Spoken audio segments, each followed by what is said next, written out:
আপনি নিজেই একটা কনফারেন্সে বলেছিলেন যে আগে মানুষ জেফারকে আন্ডাররেটেড বলতো, এখন ওভাররেটেড বলে। এই কনফ্লিক্টে আপনি পড়ে আছেন। আসলে মিমস বা ট্রোলস বা এই জিনিসগুলো তো এটা আমার কাছে নতুন কিছু না, কিন্তু সো আমার কাছে মনে হয় যে I can be friends with অনেক জেনারেশনের মানুষদের সাথে। এখন মনোগামী নিয়ে আপনার এবং চঞ্চল ভাইয়ের হচ্ছে ছোটো ছোটো পিকচার্স নিয়ে বিভিন্ন মিমস হচ্ছে এবং সোশ্যাল মিডিয়ায় এটা ট্রেন্ডি হয়ে গেছে, মনোগামী বিভিন্ন পিকচার্স। এটা কেমন লাগে?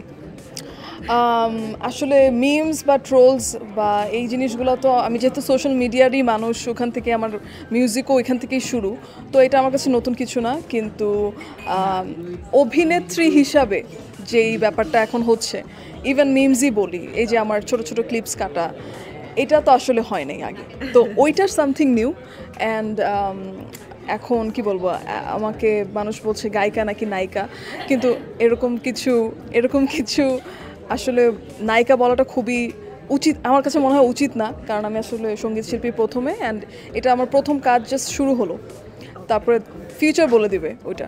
প্রশ্ন করতে চাই আপু, সেটা হচ্ছে আপনি নিজেই একটা কনফারেন্সে বলেছিলেন যে আগে মানুষ জেফারকে আন্ডাররেটেড বলতো, এখন ওভাররেটেড বলে।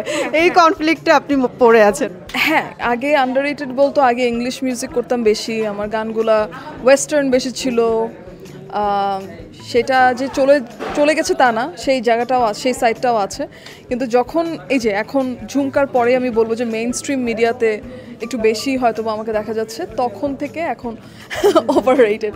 সো এমন কোনো মানে ব্যালেন্সটা কী হওয়া উচিত, এটা আসলে আমার মানুষদের থেকে শিখতে হবে যে এই আন্ডাররেটেড ওভাররেটেডের মাঝখানে কী হতে হবে, কীভাবে হতে হবে। লাস্ট প্রশ্ন, আপনার থেকে সিনিয়র, ধরেন 10 বছর বড় বা 20 বছর বড়, এরকম মানুষের সাথে মানে রিয়েল লাইফে আপনার ফ্রেন্ডশিপ কেমন, মানে মেন্টালিটি যায় কিনা বা ফ্রেন্ড, এরকম ফ্রেন্ড আছে কিনা?